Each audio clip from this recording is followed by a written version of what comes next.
Hello, my name is Nelun Fernando and I'm bringing you the latest monthly water and weather report. Let's take a look at what drought conditions look like statewide at the end of October. The drought monitor map released last Wednesday shows an expansion in areas under the D2 or moderate drought categories in North Texas, the Northern Panhandle, the Lower Rio Grande Valley, and in East Texas. Compared to conditions at the beginning of October, we do see an expansion in areas under drought. Now let's take a look at rainfall conditions for the month of October. So the areas of the state where we see drought expansion happen to coincide with the areas of the state that saw little to no rainfall in October. And those areas of the state that saw little to no rainfall are those depicted in the browns and yellows on this map. The areas of the state that are free of drought are those areas that are shown in purple, and those are areas which received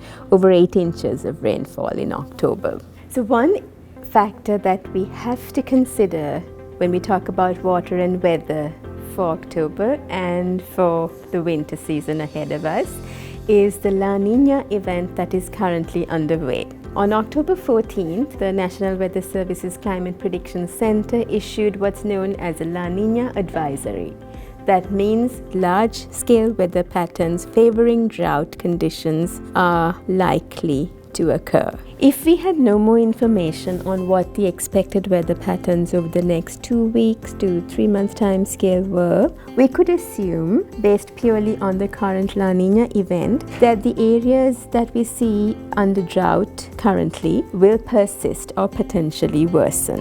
However, this does not mean to say that that is exactly what's going to happen. It's just that the large-scale conditions are such that it's likely that drought will develop over regions that we do not currently see drought, or potentially worsen in the areas that we currently see drought. So we talked about La Nina and the fact that the winter season is likely to be drier and warmer than the long-term average. And this is what drives the seasonal forecast, or the 3-month forecast currently.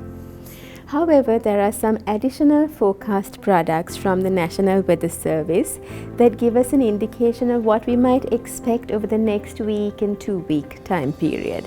The 8 to 14 day temperature outlook shows near normal conditions. What we are likely to see over the next 8 to 14 days is going to be what we would typically see for this time of year based on the past 30 years of data.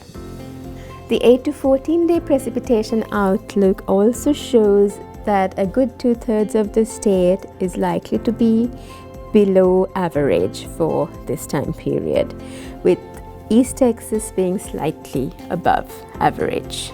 The National Weather Service's Climate Prediction Center's 3-month or seasonal drought outlook issued on the 21st of October shows the likelihood of drought conditions developing over much of the state. And that concludes our monthly water and weather report. Until next time, let's keep a lookout and see what La Nina has in store for us.